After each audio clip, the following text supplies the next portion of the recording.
उखाड़ने वाली आवाज आएगी, उस दिन आदमी अपने भाई से दूर भागेगा और अपनी माँ और अपने बाप से और अपनी बीवी और अपने बेटों से भी। हर शख्स उस रोज एक फिक्र में होगा जो उसे सबसे बेनियाज कर देगी। और कितने चेहरे उस रोज चमक रहे होंगे, खंदाओं शादा ये नेकोकार है। और उस रोज कितने चेहरे ऐसे होंगे जिन पर गर्द पड़ रही होगी और उन पर स्याही चढ़ रही होगी। यही लोग होंगे इनकार करने वाले बदकिरदार।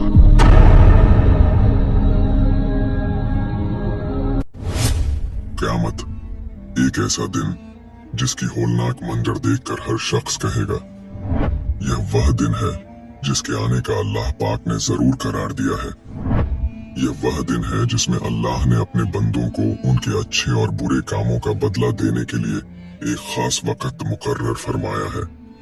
इस दिन वह नेक लोगों और बुरे लोगों के अच्छे और बुरे अमाल की जजा और सजा का फैसला फरमाएगा। और इस दिन नेक लोगों को जन्नत की नेमतें और गुनहगारों को जहन्नुम का अजाब देने का वादा किया है। इस दिन का नाम क़यामत है। क़यामत का कोई वक्त मुकर्रर नहीं किया गया है। क़यामत एकदम अचानक और बिल्कुल ही नगहानी तौर पर आएगी। लोगों को इसका कोई ख्याल ही नहीं रहेगा और रोजाना के मुताबिक लोग अपने अपने कामों में मशगूल होंगे। अल्लाह पाक एकदम ही हजरत इसराफील अलैहिस्सलाम को सूर फूंकने का हुक्म देगा। सूर एक ऐसी चीज है जिसको हजरत इसराफील अलैहिस्सलाम अपने हाथ में लिए हुए आसमान पर अल्लाह पाक के हुक्म के इंतजार में खड़े हुए हैं। जैसे कि कुरान पाक में अल्लाह पाक फरमाता है, जब कानों को फाड़ देने वाली आवाज आएगी, उस दिन आदमी अपने भाई से दूर भागेगा और अपने माँ और बाप से भी और अपनी बीवी और बेटों से भी। हर शख्स उस रोज एक ही फिक्र में होगा जो उसे सबसे बेनियाज कर देगी। और कितने चेहरे उस रोज चमक रहे होंगे, खंदा और शादा। ये लोग नेकोकार हैं। और उस रोज कितने ऐसे चेहरे होंगे जिन पर गर्द पड़ी होगी और उन पर स्याही चढ़ रही होगी। यही लोग होंगे इनकार करने वाले बदकिरदार।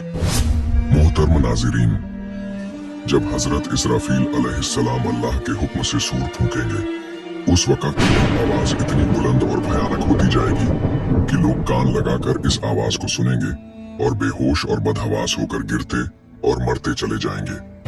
आसमान टूट फूट कर और टुकड़े टुकड़े होकर गिर पड़ेगा। जमीन पर एक खतरनाक भूकंप और खौफनाक भूचाल आ जाएगा, जिससे जमीन जोर जोर से हिलने और कांपने लगेगी। यहाँ तक कि रेजा रेजा होकर बिखर जाएगी, बल्कि गर्द और गुबार बनकर उड़ने लगेगी। छोटे बड़े पहाड़ चकनाचूर होकर धुने हुए ऊन की तरह इधर उधर उड़ते फिरेंगे। चांद, सूरज और सितारे बेनूर होकर स्याह हो जाएंगे और हर तरफ ऐसी आफत व हलाकत और तबाही व बर्बादी फैल जाएगी कि तमाम जानदार और बेजान सब छोटी और बड़ी चीज, यहाँ तक कि खुद हजरत इसराफील अलैहिस्सलाम और उनका सूर भी फना हो जाएगा और उस वक्त कुछ भी बाकी नहीं रहेगा। अगर कुछ बाकी रहेगा तो वह सिर्फ अल्लाह की जात होगी। उस वक्त खुदा कुद्दूस अपनी जलाली शान के साथ यह ऐलान फरमाएगा कि आज किसकी बादशाही है? कहाँ हैं आज सरकशी और जबरदस्ती करने वाले? किधर हैं आज घमंड और तकब्बुर करने वाले? लेकिन वहां जवाब देने के लिए कोई मौजूद ही नहीं होगा। फिर खुद ही अपनी अजमत और किबरिया के साथ इरशाद फरमाएगा, आज सिर्फ अल्लाह ही की सल्तनत है जो एक है और निहायत ही गालिब आने वाला है।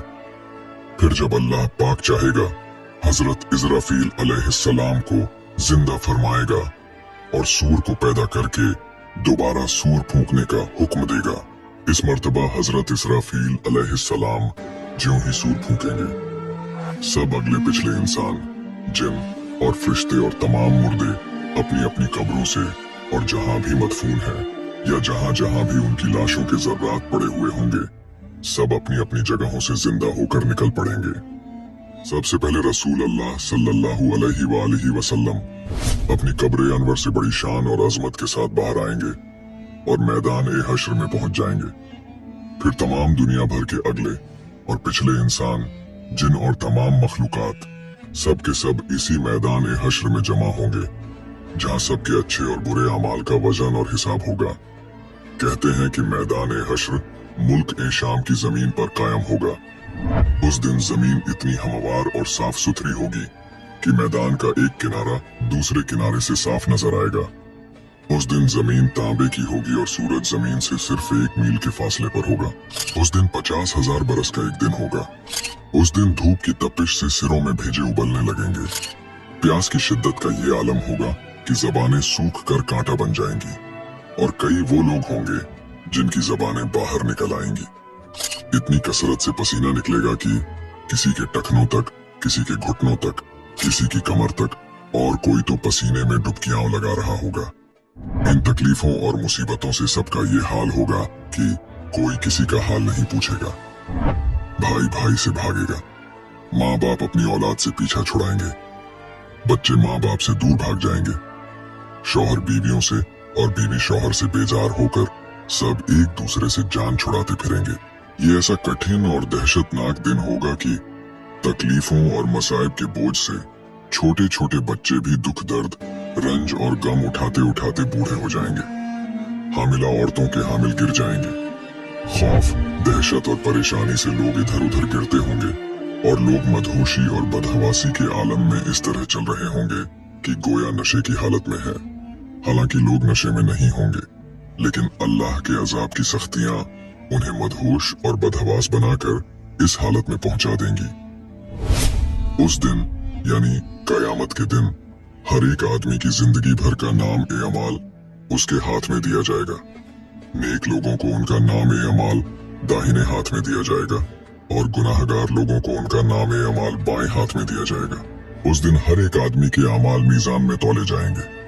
जिसकी नेकियों का पलड़ा भारी होगा उसे जन्नत की बशारत दे दी जाएगी और जिसका गुनाहों का पलड़ा भारी होगा उसका ठिकाना जहन्नम में होगा और वो हर तरह के अजाबों में गिरफ्तार किया जाएगा।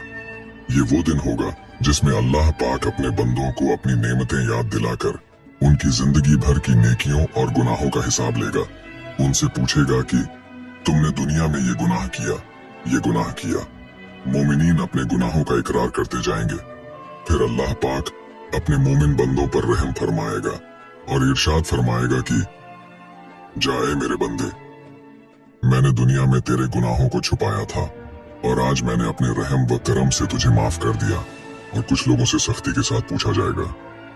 ऐसे लोग खुदाए कहार व जब्बार की पकड़ में आकर हलाकत में पड़ जाएंगे। काफिरों से अल्लाह ताला इंतहाई कहर व गजब की शान के साथ बेहद सख्ती से सवाल करेगा। उस दिन हर शख्स की जुबान पर यही बात होगी, ऐ काश मैं पैदा ही न होता, ऐ काश मुझे मेरा नाम ए अमाल न दिया जाता और मुझे मालूम न होता कि मेरा हिसाब क्या है। ऐ काश मौत मेरा काम तमाम कर चुकी होती, आज मेरा माल मेरा कुछ भी काम न आया।